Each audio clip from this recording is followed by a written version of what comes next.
Syria and the Hindus in Bangladesh, I think you mentioned. Like, I mean, absolutely. I mean, you also have the Alawites in Syria. I have, Sudan. I did Sudan in there too. yeah, and Nigeria as well, like the Christians in Syria and Nigeria, the Christians worldwide that are being persecuted. Like, I absolutely feel for them. So, yeah, I know. To go out and hold a sign for them and go in front of What about the Christians? What about the Christians in Nigeria? I didn't even guess all the Christians yet, Enigma, because... No, I just wanted to say, because we were talking about he was talking about persecuted Christians. What about the Christians in Nigeria who are killing their own children because they're being told by their pastors and pastoresses that they're witches and wizards? I don't think William, would you go with a sign in front of the embassy? Would you do something proactive to stop these other atrocities, or is it only the Gaza that you feel the outraging compulsion to Yeah, I would agree with Abby and Juliet. Not to pile on you, but there's the Christians in southern Niger who are being persecuted. There's actually a lot of Christians. David, I'm trying to dialogue with. I love you, David. You know that, but to just ask Julia the question: would he do a political action to protect those other atrocities, or is it only the Gaza one that he would feel compulsion to take political action? So I never went out and protested the stand for God.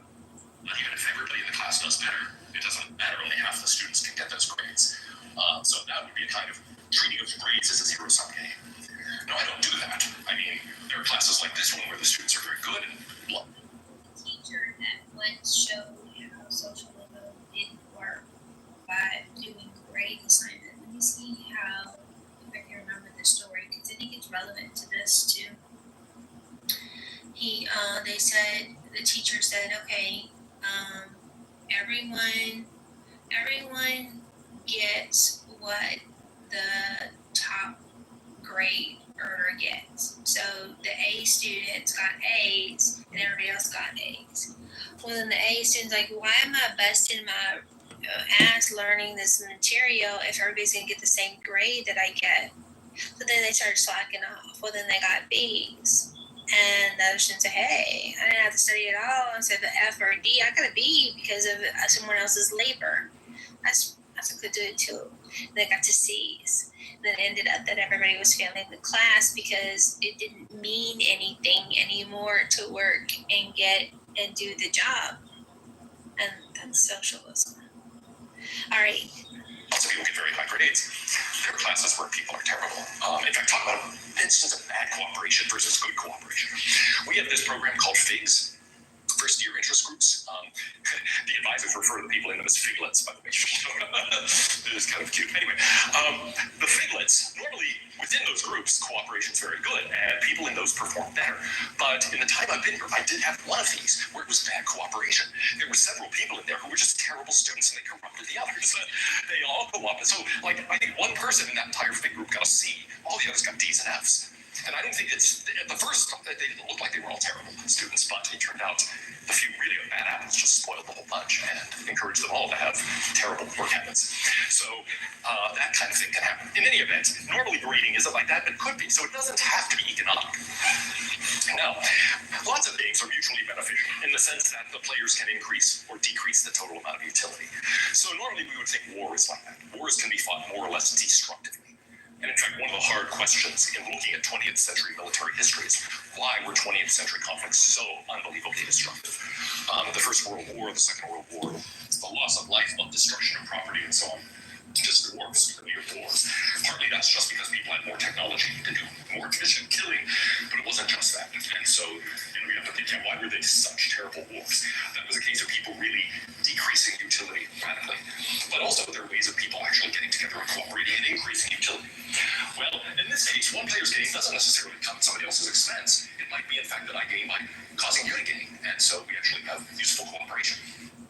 So what are some examples of mutually beneficial games? Good economic competition, right? You might think, well, if we're thinking market share, my getting more market share means you have less. But on the other hand, it might be that actually by introducing new products and competing, we're actually increasing people's interest in all of this, and so we're growing the market at the same time. So maybe the competition is actually improving all of our situations. And similarly, I sell you some product, and you don't like it. It makes your life better. I'm improving your utility. You're paying me, so I'm getting a benefit out of that, and so we're both benefiting. In fact, typically, cognizant Palestinians, and Hamas, and Israel, and Palestinians, and Islam, is and Hamas, obviously. I mean, duh, no brainer. Well, ending is would also do the trick. My friend, Yeah, but they're on Muslim. No, my friend, with all due respect, I don't really like the way you said that question. That's not what I would. Which question? Well, maybe you want the question of the poll. I don't like it. With all due respect. Yeah, you can write your own poll and send it to me in the back channel. Well, that sounds. I would make you a moderator, but you're not sober. No, I don't want to be moderator. If you were sober, maybe. But that's a lot of work. So yes, it is hard to do. I have trouble with it as well. I just have a different substance of choice. But you know that David did graduate and that he's very bright. Let's go. Yes. Well, I am also an underwater basket weaver. I don't know what that means. What does that mean? What does it mean? If you graduate, were you Wharton or the college? Wharton Business School. So let's layer on top of it, not the diving. Also, not to flex, but, our boy, President of the United States also graduates from Wharton. Let's go. David, you're supposed to sell the tequila, not drink all of the tequila. Sure. I actually have a friend who actually has a tequila business. I have a friend who actually... Can we sing it? I have a friend who actually have a friend who... No, I was going to say, my friend has this tequila business. I did hear you say that for the third time. But not me. Not me. You're selling only your rear. Wow. David, have you ever had a vodka Sprite with a splash of cranberry, David? Definitely not Docs. David, have you ever had a Miller High Life with a glass of orange juice? No, I don't know what that is. It's called a beer mosa. A beer? No, I don't do that. No offense. I didn't really drink beer. None taken. But with all due respect, David, what are you doing today? What are your plans and goals and dreams for this beautiful Sunday? Well, it's Sunday actually, I'll tell you, no offense. None taken. I'm gonna make some rhubarb jelly. Are you in the Garden State right now? Yeah, I'm in Jersey. Yeah. Yeah. What? Give me your approximate. County. Okay. I'm right now talking to you. Docs. Yeah, I'm with Docs. I'm saying what exit. Turnpike exit 4.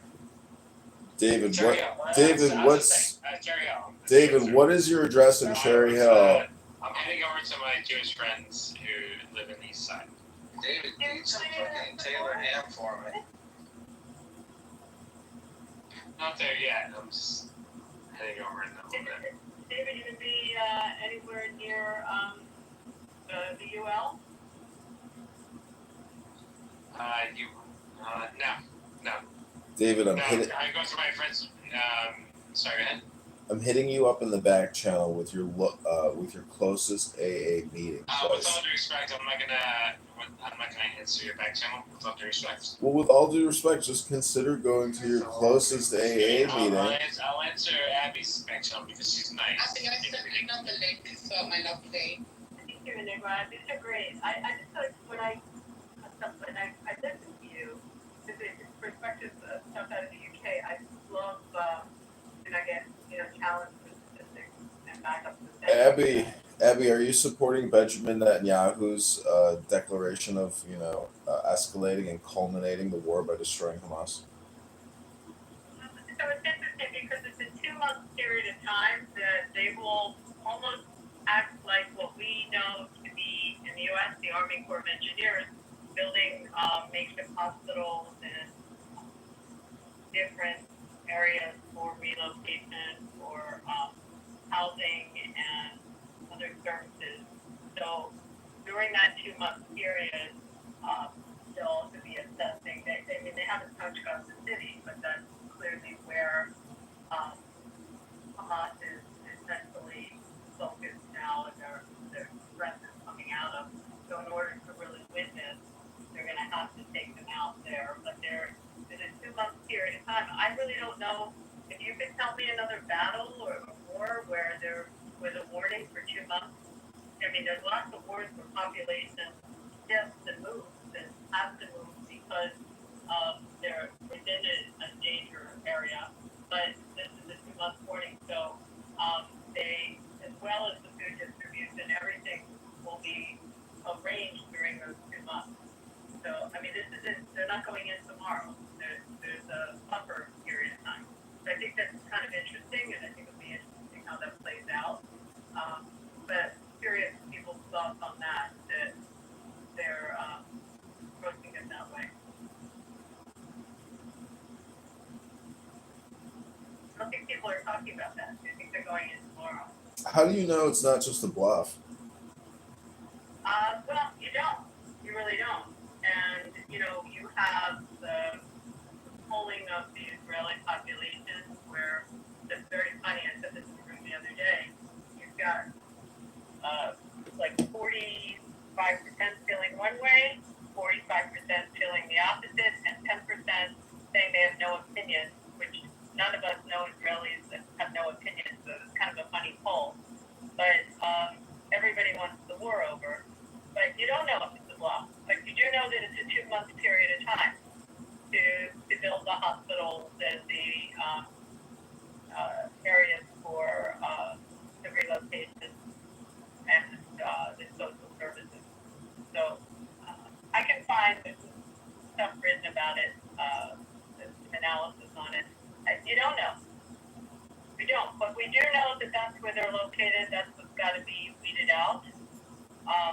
And we know what they've found in other locations. We know when they were told not to go into Rafah, and they eventually went in what they found. And so strategically, they're at war, and this is what's needed to annihilate the enemy. I think it's interesting the Arab League position, a unanimous coming out of the Arab League, and I think yes, they know that. They want Hamas gone as well. So, and I don't know why this cat has a problem with Judaism. Like, it's just very bizarre. But anyway, that's my. Why would I have a problem with Judaism? I hope that answers your Something about genociding people, and the Amalekites and killing women and children, and I don't know, virginity tests by Moses. I don't know. Maybe you ate a bad piece of masa once, something like.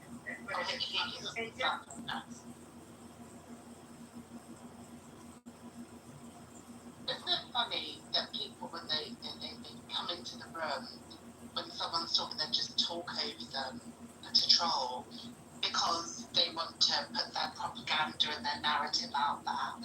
It's quite sad, really, isn't it? Can you not wait your turn? So I was talking to Mikhail. Yes, Michael was in the Uncle Steve room just now, and then we realized there's something called Nation of Islam in US. It started in 1930.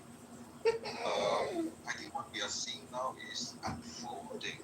In what way Nation of Islam penetrating US, and so the Nation of Islam organization, their plan is to make the Black African American community emphasize that the white supremacy working on this, and so this group of people are called the Black Spirit. There's two different things. You said the NOI is Nation of Islam Farrakhan, which is different than the BHI. Is that you're talking about Farrakhan? Yeah, there are two different things, but the BHIs are being helped to form through the Nation of Islam in US. I think somewhere Michigan, I think. So I just found it in the ChatGPT, but because he came to Uncle Steve group, he just non-stop spreading all the information to question the legitimacy of Jewish in Israel. So I think it's good that I think we pretty much defeated most of the pro-Hamas, pro-Palestine arguments over the last 6 months. Now they have no more arguments, so they are mobilizing the Black Hebrew Israelite to come here. And that showed that in order to have unity for America, we have to help the Black community to purge out this group of people who only try to cause more division among the American population, using Israelite as a justification.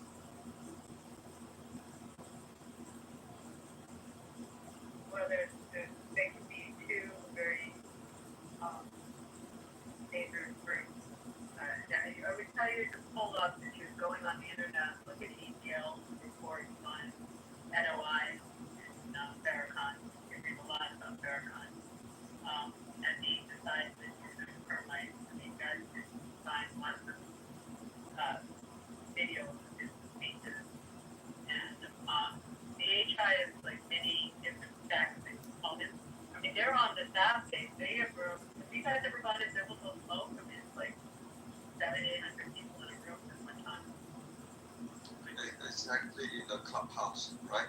So they really do. John, do you go in this room and broadcast? I've been in there, Abby. I've been in biblical smoke. I'm always amazed by the numbers they draw consistently. It's a little creepy. They don't really do it back and forth. It's like they just have somebody reading scripture and interpreting it their way, I guess. But I do have a question for Dave. Maybe I misunderstood. Were you saying that PHIs are anti-Israel? Did I hear that right? I think they basically want to raise question the legitimacy of Jewish identity. They call them Edomite. And I think that the best is to do the ChatGPT because I just started, right? And they just came, they just come in, they full blast. You Jewish are Edomite, and then you have to figure out, okay, why do they want to call Jewish people Edomite? On what basis?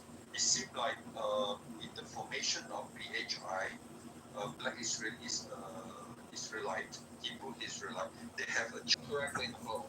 Shapeshifter, do you think Benjamin Netanyahu is all bluff and bluster, or do you think he's really going to send in the hardcore IDF soldiers to go in there, blast out those terrorist cocksuckers, and liberate those hostages? Whoa. What do you think, Shapeshifter? I think there is a chance there's a bluff in there. Do you think? Are you still? Why would they be bluffed out? It's just strategic, David, so you can try to extract some type of negotiation. Hold on, I didn't ask you, I asked him. Well, he didn't ask you. He asked him. But I'm asking him. David. Okay, with all due respect. With all due respect, my friends, I'm asking him. Well, if somebody else wants to answer, Yeah, are they not allowed to? Okay, well, we can do a poll. But David, if you're even dumber than Julian, what does that say about you? David, first of all, that's not funny. That's not funny, by the way. I feel insulted that you are laughing at me. No. David, what is 873 times 1,000? It's okay. David, I prefer coffee before 5 p.m. It's a good choice. It's a smart choice, David. Coffee before 5 p.m. Don't forget the numbers there, David. You don't start drinking alcohol till after 5 p.m. Yep. So I think it could be a bluff, and it would actually be really smart if it was a bluff. Really good move if he's bluffing. Okay, so like me and her were having a conversation. You guys Sorry, me and her. Yeah, right. And all these men, right? She and I. She and I. David, are you running? I put him in the audience real quickly. I want David to simmer just a minute, because if you're gonna pre-announce that you're gonna take the whole Gaza Strip, and that means you're going to, engage and defeat guaranteed, So what I'm trying to say is, by making all or nothing statements or creating clickbait titles, you create that in order to see how, what the feedback is, what the response is. And so I think that, saying you're going to wipe your ass, versus actually wiping your ass, are two different things. I think it could be a bluffer.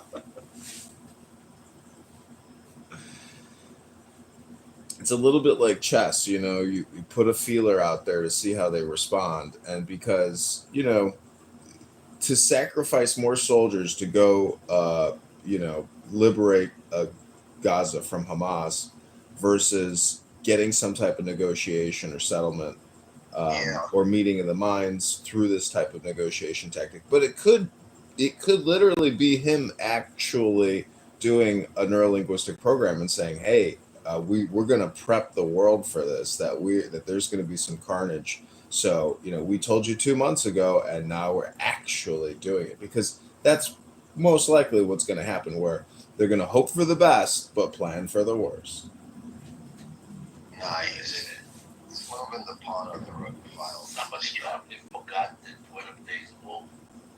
And you think that BP now gonna advise everybody that he's going to do something? Really? Wait, so what are you saying, Shucky? I think that it's a completely blow, but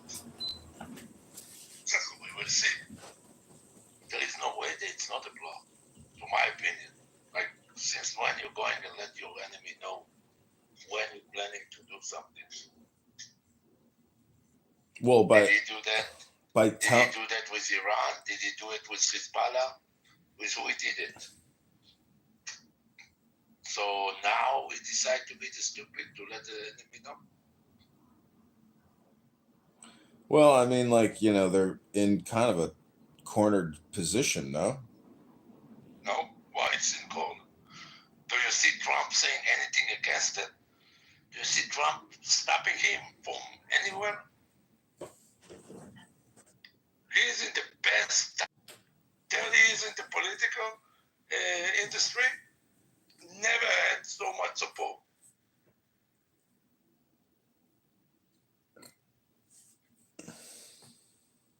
Never, ever.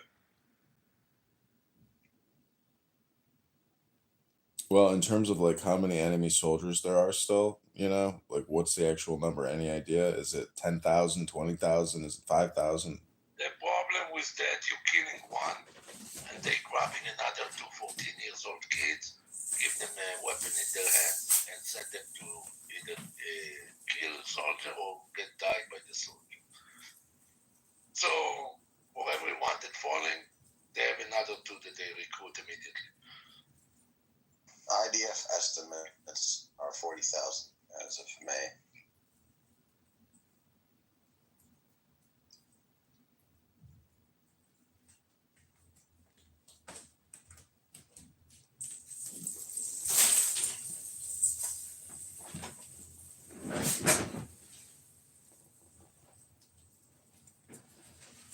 It could be as simple as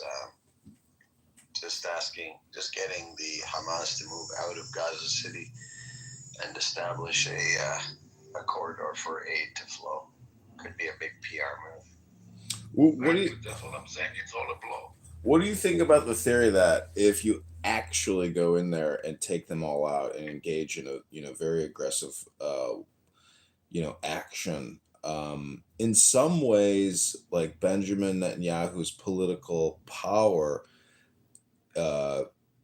by doing nothing but saying you're going to do something is the essence of politics, So the moment he actually completes or ends his objectives in the same way that some other historical figure. It's always like a Pyrrhic victory. So there's never really any true victory per se. So I'm just saying that like Benjamin is so smart. This is like him just floating and flying. It's because Gaza has been neutered. Terrifically. So I'm just saying that like from a Benjamin position, like he's infallible in a way. Look, Not really. Right now, I think he's trying to balance the bad PR against appeasing Schmoltrich and Ben Gvir. And this is almost like the only move he has. So he's got both sides kind of balanced off of each other. He's extending his shelf life is what he's doing. he don't need to extend his shelf life. No matter what, he's gonna have until the next election. Because now they are in 3 months of a vacation, whatever, the government.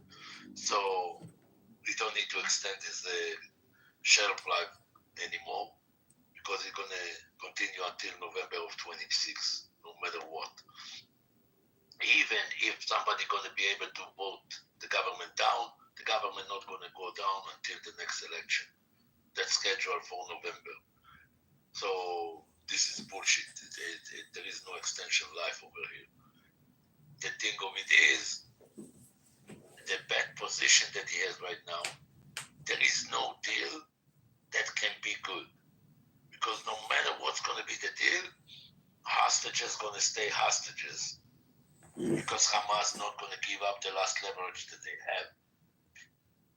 So no matter what, he's going to need to go in. And probably those hostages going to be the casualty of Israel. There is no other option. Think about it. You think that Hamas going to give you all the hostages? That stupid even to think about it. They cannot, because if they give you, they lost all the leverage that they had. How you think that they're going to do that?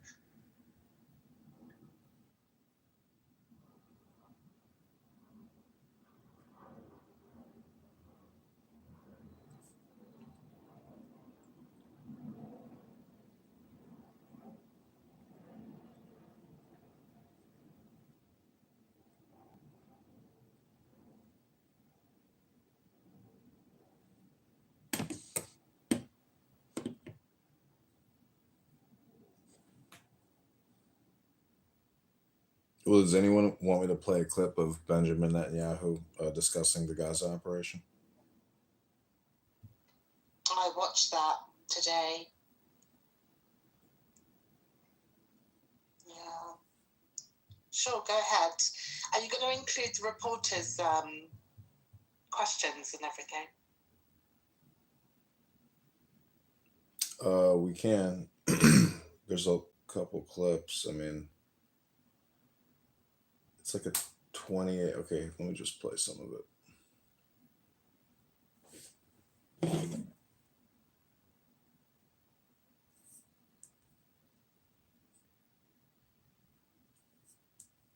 Not anyone advocating the destruction of Israel. That's what we want to do. We want to liberate ourselves and liberate the people of Gaza from the awful terror of Hamas. And you were in the Gaza Strip today. You met Palestinians who are fighting Hamas because finally they see that they have a future. They can rid themselves of this awful tyranny that not only holds our hostages, but holds 2 million Palestinians in Gaza hostage. That's got to end. Are you saying today that you will take control of the entire 26-mile Gaza Strip as it was 20 years ago to this month in 2005? Well, we don't want to keep it. We want to have a security perimeter. We don't want to govern it. We don't want to be there as a governing body. We want to hand it over to Arab forces that will govern it properly without threatening us and giving Gazans a good life. That's not possible with Hamas. The only way that you're going to have a different future is to get rid of this neo-Nazi army. The Hamas are monsters. Look at what they're doing to our people. Look at what they're doing to the way they massacred, raped, beheaded our people, our men and women, burned our babies. And they are really cruel to their own people because when we try to take them away from the combat zones, They shoot them. They want people to be civilian casualties. They want a starvation policy that they themselves are trying to put into being, and we're doing everything to reverse that. They have to go. I think President Trump has said it. You have to see two things in Gaza. You have to see Hamas eliminated, and you have to have the hostages released. And he's absolutely right. There are 20 hostages that the Israelis believe are still alive. And in recent events, the closer the IDF got to them, many of them were killed. Are you prepared for that? We're doing everything in our power to salvage the hostages. We've, in the beginning, the second day of the war, I think a senior command official in Israel said, you're going to have to get used to the idea that we're not going to see any of them alive. And I said, no, I don't agree with that. I think with a combination of the right military tactics and international pressure, we can get all of them, and certainly most of them, out. So far, we got out of 255, we got 205 released, 148 of them are alive. Nobody believed that. And I believe we can get the others, but we have to combine the right tactics, military tactics. Without military pressure, nothing works. Yesterday, I spoke with LaRon Berman. He has two brothers. Yes. His family believes they are still alive. He said the following. My advice to you, speaking to the Prime Minister, by all means necessary, we need to bring them back for stability in the region, for the future of Israel. It's a tough decision, but we will handle everything, meaning Israel. What do you say to the families of the hostages? That's exactly what we're trying to do. People say you can't both release the hostages and eliminate Hamas, and I disagree. I think so far we've shown that we can, and I intend to complete the job, but we have three missions. One, to eliminate the Hamas as a governing and military power in Gaza. Otherwise, there's no future for anyone. And we'll have many more kidnappings and many more hostages. Second, achieve the liberation of all our hostages. And third, make sure that Gaza doesn't pose a threat to Israel again. And we're well on our way to achieve all three. Now, there are difficulties because there's so much vilification and misrepresentation in the press. There's an attempt to put blame on Israel for the interdiction of humanitarian supplies that Hamas is interdicting, and Israel is the international community is delivering the blame to Israel. They're doing everything to rob these food trucks. They're taking the food for themselves and then jacking up the price for the remaining supplies to their own population. That's monstrous. We have seen some of that. And you're right about that. And you're also right that we went into Gaza while we've been here this week. And we're in the southern town of Rafah, near the Sinai Desert in Egypt. And that town has been flooded. A job of it because we could have, basically eliminated the entire population of Gaza, but we went the other direction. We did something that no army in history ever did. We're supplying humanitarian food to the enemy's population because we distinguish between combatants and non-combatants. We put in 2 million tons of food. I mean, if we wanted to commit genocide, we wouldn't give 2 million tons of food to the population. And also the reason you see the flattened buildings is because Hamas booby traps every single building. So when we come in, we first have the population moved, even though Hamas tries to keep them in the combat zones. But after they move, and we start to move into the neighborhoods that are now populated only by terrorists, they ignite these booby traps. So what we do is we put in an APC, an armored personnel carrier, with a lot of explosives, detonate it. It sets off all the booby traps, and the buildings begin to collapse as a result of that. They're empty buildings. They're not populated buildings. Secondly, they've built this underground terror tunnel network with billions of dollars that they had. They didn't build Gaza up. They built a Gaza terror city underground. So we now detonate the tunnels. The tunnels explode, and they take down the buildings that are above the tunnels. And the reason you see this devastation is not because Israel is wiping out these structures filled with civilians. It's because they've been booby-trapped by Hamas, and that's the kind of warfare that we have to do. I'm hearing you say that you deny this charge of genocide. Totally. That's what you're saying. Totally. But last week, and you referred to it a few moments ago, President Trump mentioned the word starvation. And he pretty much said it is what it is from his observation, looking at video and pictures. Were you surprised by that? No, look, I think President Trump has been terrific. He's supported us in so many ways. And he understands that we have to get rid of Hamas. He understands that Hamas is also using their own interdiction tactics to prevent humanitarian aid going. So there's been shortages, no question about that. There's been also suffering. And what I intend to do with President Trump, we talked about that and agreed upon that, is to overcome this with a humanitarian surge. So we're opening up safe routes through which aid trucks can go through. We're going to try to quadruple the distribution points that are manned by Americans. And they're doing a hell of a job distributing food to Gazans without Hamas taking over the food. And that's really what we're doing. And airdrops that we intend to do, we're already doing. And we invite other countries to join us. So it's Israel that's doing now, and has been doing for some time, an effort to give humanitarian aid to the population without letting the Hamas terrorists take it, steal it for themselves, and sell it at exorbitant prices. Has President Trump given the green light for your plan to take over the remaining 25% of Gaza and occupy all of it? Well, he understands that it's Israel who's going to do the fighting. It's not American soldiers. Did he give you a yes? Well, he just says, I know Israel will do what it has to do, and we haven't got into that kind of discussion. But we have gotten into a discussion on two things. One, the humanitarian surge that we're going to do, which will precede our final military action, because I want the population to be in safe zones, to have food, water, sewage, electricity, medical help. I want to free 2 million Gazans from Hamas terrorism. The second thing that we agree on is that the day after has to have certain principles. I'm not talking about a detailed plan yet because I think that'll be developed.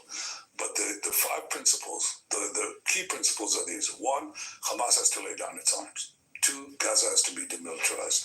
3, all the hostages have to be released. And 4, Israel will be responsible for overall security. So if there's an attempt to have a resurgent Hamas or resurgent terrorism, we're the ones who are going to take care of it.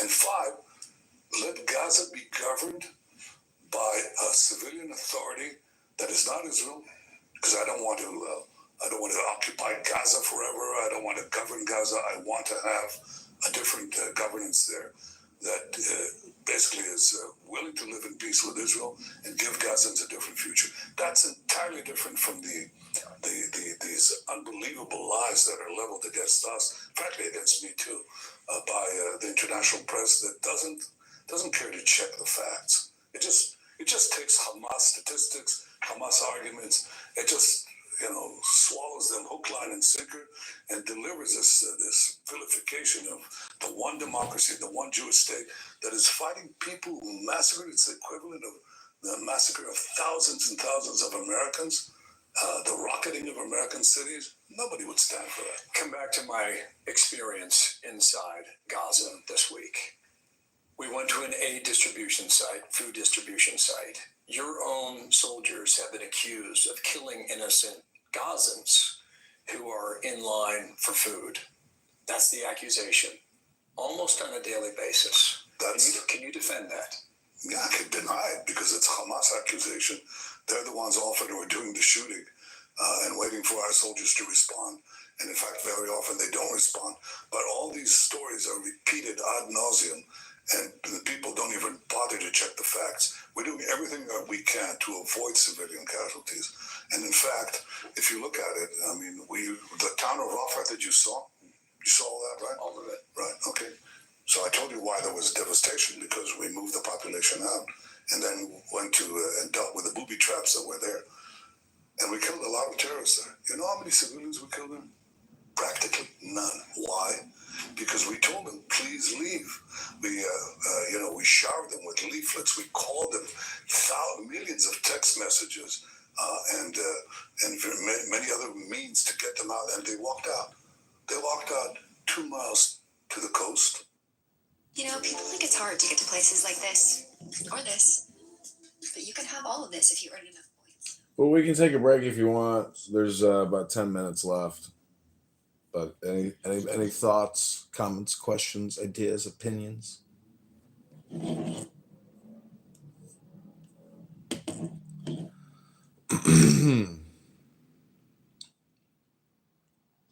Where they had a safe.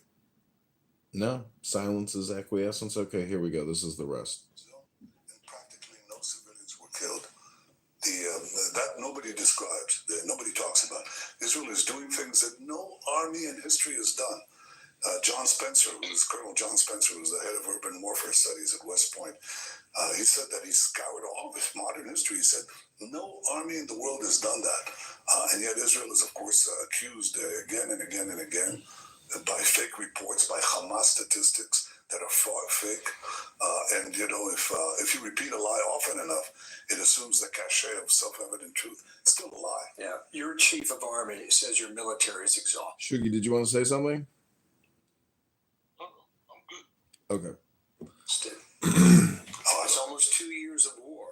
And I mentioned 20 years ago this month, Ariel Sharon made the decision to get out of Gaza, bring the settlers out, and it's been that way ever since, and Hamas moved in. But you have 10 million people who live in this country. That's right. And they have a lot of opinions. Yeah, well, is it possible? It's a democracy, Is it possible for you to keep Israel unified almost 2 years into this war? Oh, I'm sure we can. I mean, there's an organized and systemic campaign against us.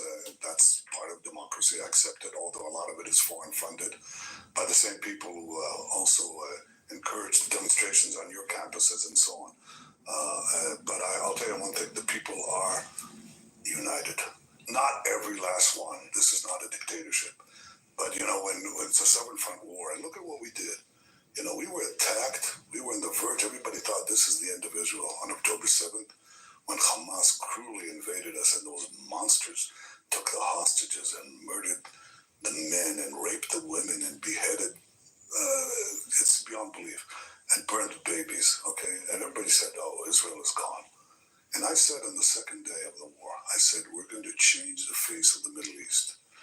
And we went against Hamas, then we went against Hezbollah, the terror proxies of Iran. Then we had the downfall of the murderous Assad regime in Syria. And then we went after Iran, and President Trump joined us, which was a magnificent act of solidarity against a common enemy.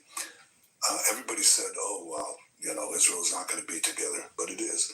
Now we have to complete the job of eliminating basically the last proxy of Iran that's still standing. And this is your job to sell it to your people. Well, I don't have to. Believe me, the people are selling it to me. I go into Gaza as you went in. You've been to Rafah? I've been to Rafah. Mm-hmm. Okay. Talk to the soldiers. Talk to the division commanders. You know what they tell me? They tell me, Prime Minister, don't bother with the press. Just press on with the mission of liberating Gaza from these murderers. And we can do the job. We can separate the civilians from the combatants. We can eliminate Hamas. We can liberate the remaining hostages. Let us do the job. That's what the soldiers that cut across Israeli society are telling us. Doesn't mean that they make it to the mainstream channels. Doesn't mean that they make it to the foreign press. In fact, they don't. But if I had to run the country based on these vilifications, I shouldn't be here. Because leaders should do what is right. What is right and what will withstand the test of time. And what will withstand the test of time is that in an hour of peril, Israel didn't slumber like other democracies often do. In the face of this challenge to our existence, we took on a seven-front war, won it, and secured the peace, and expanded the peace in the process of doing it. The last part is hard, but it's doable, and we'll do it. Let me come back to the Abraham Accords, because the president made news on that earlier today. In America, there has been a considerable rise in anti-Semitism, especially on American college campuses. Yeah.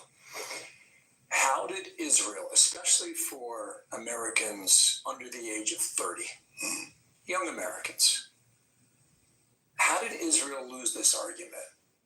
Or maybe the better question would be, how do you win them back?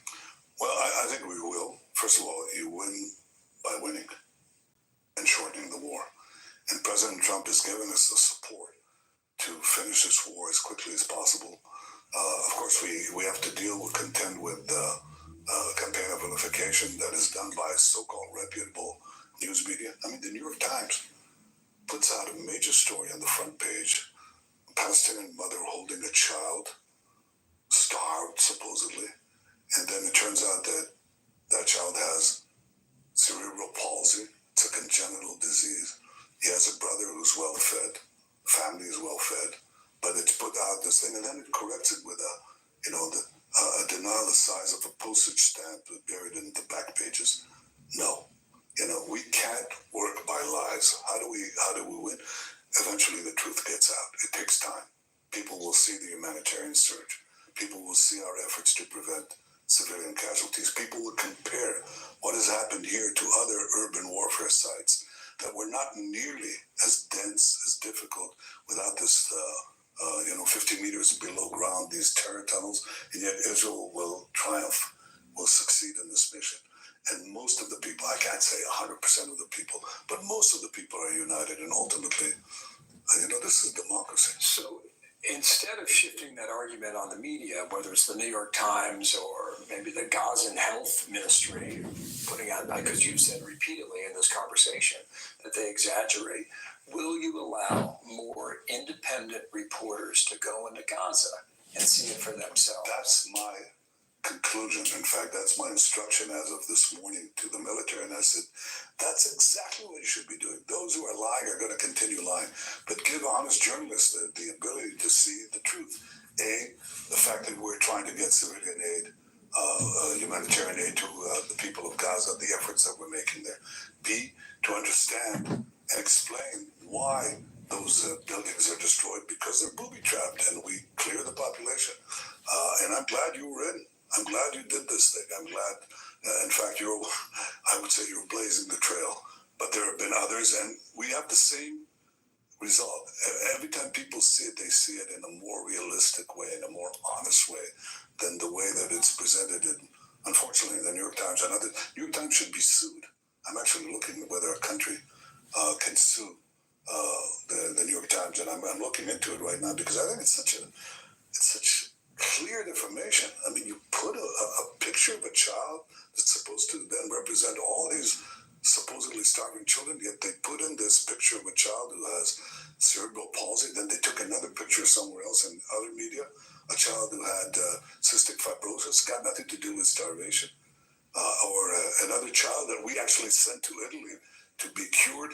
And Israel is accused. But still, you can see there is suffering on behalf there of is people suffering in Gaza. Yes, because Hamas is interdicting aid, exactly, and what we're doing is overcoming it.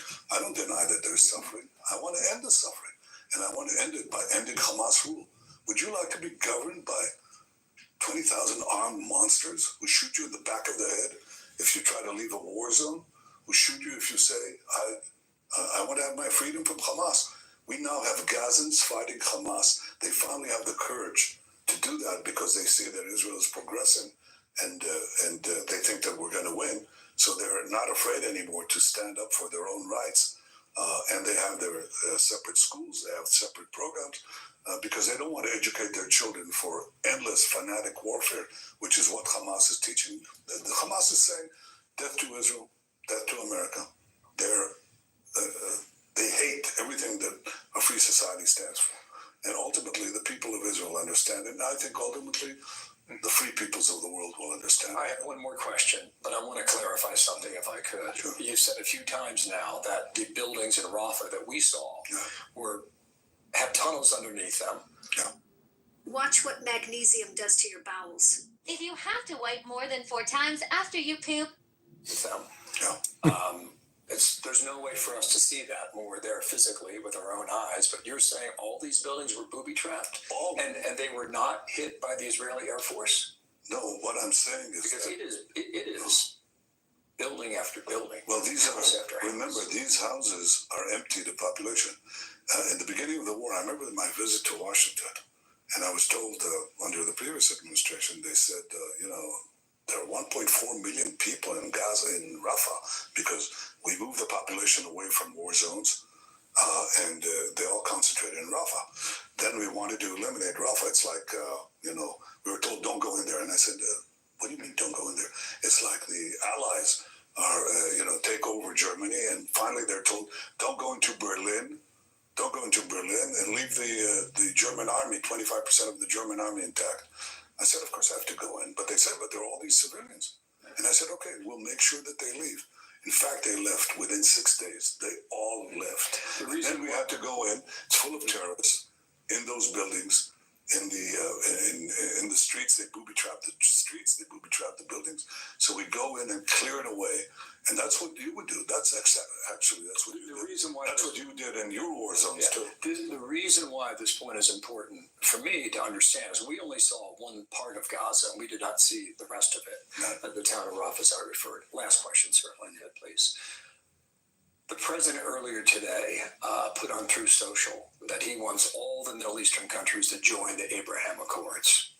Who are the holdouts?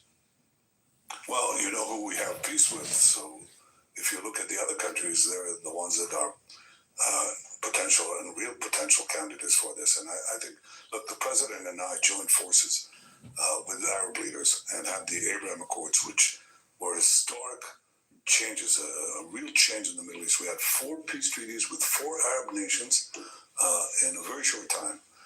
And in fact, I think that the attack on October 7th, among other things, it was meant to destroy Israel, but it was also meant to destroy the possibility of peace between Israel and the leading Arab country, Saudi Arabia. So obviously we like to see, with the elimination of Hamas and the Iran terror axis, which has been our war. Our war the last 2 years has not been with Hamas only, it's been with Iran and all its terror proxies and its attempts to develop nuclear weapons. Other than Iran, who would be a party to this deal? Well, Iran could be too if the people of Iran rise. Is that an invitation? It's been something that I think that many of them want. Many of them want to relieve themselves of that tyranny. And they openly said, I send videos to them, and I'm amazed. Bill, I'm amazed. Millions and millions of respondents from Iran, sometimes with their names and even their faces. You can't believe that they're doing that, but it shows you the thirst for liberation there. So, but if the liberation of Iran will happen because we delivered a very strong blow to Iran's seeming invincibility, and the people will rise from within. But who are the countries that we know we can make peace with? Once we finish the war in Gaza, I think there are at least 5 or 6 countries here in the Middle East. And President Trump and I have talked about it a great deal. And he's been just an unbelievable partner. When'd you talk to him last? A few days ago. Okay, so this week. No, I think it was last week, I think. But we talk every week or so. You talked to Vladimir Putin recently? Yes. A couple times? Yes. Is that correct? Yes. What did he tell you? Well, I can tell you what I told him. I said that I took note of the fact that he said that Iran should not have nuclear enrichment, which is the American position, and our position. I thought that was very good. And I also said that I hoped that he'd come to an agreement with President Trump. On Ukraine. Right. We'll see if we get that peace. Yep. Mr. Prime Minister, thank you for your time. Thank you. Appreciate it. Good to talk to you. Thank you for having us. Thank you. So far as we can tell, it's the first. Okay, that's the Fox News interview. That came out 3 days ago. It's got 361,000 views. The title is Netanyahu Announces Israel Will Take Control of Gaza.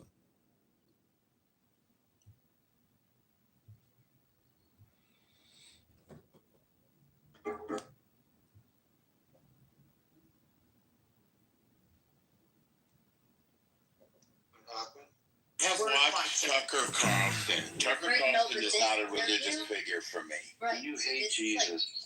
I don't hate it.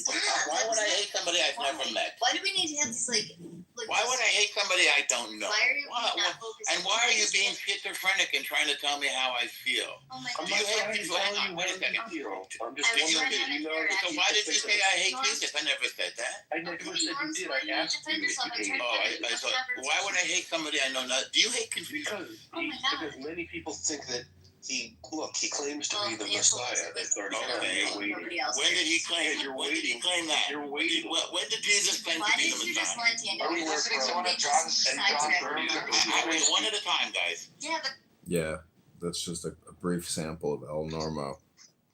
Is that now? Yeah, that's now. started from a distance. I thought he was in this room. I'm like, what the fuck's going on?